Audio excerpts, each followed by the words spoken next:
मैना चिड़िया बहुत ही कमाल की होती हैं। ये इंसानों की तरह बात कर सकती है और ये बहुत ही अद्भुत है। सोचो, एक चिड़िया अगर आपको हेलो या गुड मॉर्निंग बोले, देखने और सुनने में कितना अजीब और मजेदार लगेगा। ये चिड़िया अपनी अक्लमंदी और आवाजें निकलने की काबिलियत के लिए जानी जाती है। सीटी की आवाज से लेकर कार के हॉर्न तक ये लगभग हर आवाज की नकल कर सकती है, लेकिन इनकी सबसे जबरदस्त कला इंसानों की बोली की नकल करना है। एक अच्छी तरह से सिखाई गई मैना बहुत सारे शब्द और वाक्यांश सीख सकती है और यह वाकई अद्भुत है। बेबी मैना अपनी जिंदगी की शुरुआत पेड़ों पर ऊंचे बने छोटे छोटे घोंसलों में करते हैं। ये घोंसले उन्हें सुरक्षा और आराम प्रदान करते हैं, जहां वे अपने जीवन के पहले कुछ हफ्ते बिताते हैं। ये छोटे छोटे अंडों से निकलते हैं और खाने पीने और गर्मी के लिए अपने माता पिता पर निर्भर रहते हैं। माता पिता उन्हें कीड़े और छोटे फल खिलाते हैं, जिससे वे तेजी से बढ़ते हैं। जैसे जैसे ये बड़े होते हैं, ये आवाजें निकालने की कोशिश करने लगते हैं। उनकी पहली आवाजें अक्सर कमजोर और अस्पष्ट होती हैं, लेकिन समय के साथ ये स्पष्ट और जोरदार हो जाती है। ये ची ची और चिक चिक करते हैं और अपने परिवार के साथ बात करना सीखते हैं। ये संवाद उनके सामाजिक विकास के लिए बहुत महत्वपूर्ण होता है। अपने आसपास की आवाजें सिखाने में इनके माता पिता की बहुत बड़ी भूमिका होती है। माता पिता उन्हें विभिन्न ध्वनियों की पहचान और नकल करना सिखाते हैं। पत्तों की सरसराहट से लेकर दूसरी चिड़ियों की आवाज तक छोटी मैना ये सब कुछ ग्रहण कर लेती है।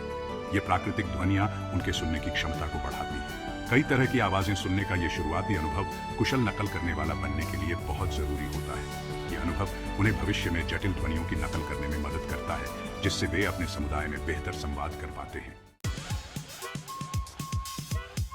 मैना चिड़िया बार बार सुनकर और चीजों को जोड़कर बोलना सीखती है। ठीक वैसे ही जैसे इंसान सीखते हैं, ये भी सुनकर और दोहराकर सीखती है। जब कोई बार बार किसी मैना के सामने कोई शब्द या वाक्यांश बोलता है, तो उसके मन में एक जुड़ाव बनने लगता है। वो उस आवाज को उस व्यक्ति या स्थिति से जोड़ने लगती है। उदाहरण के लिए, अगर आप अपनी पालतू मैना को हर बार हेलो चार्ली बोलकर बुलाते हैं, तो धीरे धीरे वो उन आवाजों को आपसे जोड़ना सीख जाएगी। समय के साथ धैर्य और प्रोत्साहन के साथ मैना शब्दों की नकल करना शुरू कर सकती है, और कभी कभी तो सही जगह पर भी। भाग 4, चार्ली और चिप शॉप। मैं एक मैना चिड़िया को जानता था जिसका नाम चार्ली था। वो एक चिप शॉप में रहता था और उसे बहुत सारे शब्द आते थे। वो ग्राहकों का स्वागत ऑल राइट मेट कहकर करता था, और यहां तक कि जब वो उन्हें चिप्स के साथ देखता था तो पूछता था, सॉल्ट एंड विनेगर। एक दिन एक ग्राहक हैरान होकर चार्ली से पूछा, how much for a bag of chips. Charlie ने बिना देर किए एक भारी आवाज में जवाब दिया, 2 क्विड। दुकान में मौजूद सभी लोग हंस पड़े। चार्ली, बोलने वाली मैना, एक लोकल सेलिब्रिटी था। भाग 5, पंखों वाले दोस्त के बारे में रोचक तथ्य। क्या आप जानते हैं कि मैना चिड़िया स्टार्लिंग परिवार से संबंधित होती है? ये मूल रूप से एशिया की रहने वाली है, लेकिन अब ये दुनिया के कई हिस्सों में पाई जाती है। ये बहुत ही मिलनसार चिड़िया हैं और अक्सर झुंड में रहती है। ये एक दूसरे से कई तरह की चींची, सीटी और आवाजों के जरिए बात करती है। मैना चिड़िया अपनी बुद्धिमत्ता और समस्याओं को सुलझाने की क्षमता के लिए भी जानी जाती है। कुछ अध्ययनों से पता चलता है कि ये 4 साल के बच्चे जितनी समझदार होती हैं। भाग 6, बातूनी दोस्त की खुशियां। एक बोलने वाली मैना चिड़िया को पालतू जानवर के रूप में रखना एक बहुत ही सुखद अनुभव हो सकता है।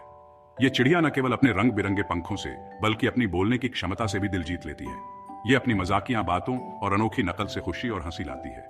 इनकी आवाजें और नकलें घर के माहौल को जीवंत बना देती हैं और हर कोई इनके साथ समय बिताना पसंद करता है। कल्पना कीजिए कि आप घर आते हैं और आपका पंखों वाला दोस्त आपको वेलकम बैक कहकर स्वागत करता है।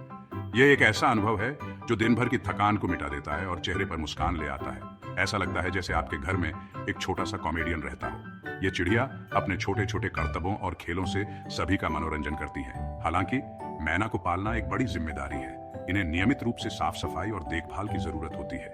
इन्हें ध्यान, देखभाल और एक अच्छी जगह की जरूरत होती है ताकि ये खुश रह सकें। इनके लिए सही आहार और समय पर पानी देना भी बहुत महत्वपूर्ण है। उचित देखभाल और प्रशिक्षण के साथ एक बोलने वाली मैना परिवार का एक प्यारा सदस्य बन सकती है और सालों तक मनोरंजन और साथ दे सकती है। ये चिड़िया न केवल मनोरंजन करती हैं, बल्कि परिवार के साथ एक गहरा संबंध भी बनाती है, जो जीवन भर यादगार रहता है। भाग 7, सिर्फ शब्दों से बढ़कर।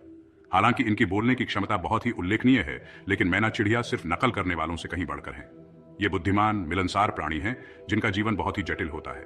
उनके प्राकृतिक व्यवहारों को देखकर, उनके जटिल प्रणय प्रदर्शन से लेकर उनकी समस्याओं को सुलझाने के कौशल तक, उनकी असली बुद्धिमत्ता और अनुकूलन क्षमता का पता चलता है। तो अगली बार जब आप किसी मैना चिड़िया से मिले, तो उसकी उल्लेखनीय क्षमताओं और प्राकृतिक दुनिया में उसकी महत्वपूर्ण भूमिका की सराहना करने के लिए कुछ समय निकालें। याद रखें, उनकी बकबक सिर्फ शोर नहीं है, यह उनकी अपनी एक भाषा है जो बारीकियों और भावों से भरी है। मैना चिड़िया अपने बच्चों को भी सिखाती है, उन्हें जीवित रहने के लिए आवश्यक कौशल सिखाती है। चाहे वह जंगल हो या शहर, ये चिड़िया हर जगह अपने आप को ढाल लेती है। उनकी जिज्ञासा और अनुकूलन क्षमता उन्हें अद्वितीय बनाती है। तो अगली बार जब आप किसी मैना चिड़िया को देखें तो उसकी हरकतों और आवाजों को ध्यान से सुने, क्योंकि वे सिर्फ शब्द नहीं है बल्कि एक पूरी कहानी है जो वह हमें सुनाना चाहती है। दोस्तों, टॉकिंग मैना की इस रोमांचक कहानी के अंत में हमारे चैनल को लाइक, शेयर और सब्सक्राइब करना ना भूलें ताकि और भी मजेदार कहानियां सुन सकें। नई वीडियो के लिए घंटी के निशान को दबा दें। देखने के लिए शुक्रिया। अगले एडवेंचर में मिलते हैं।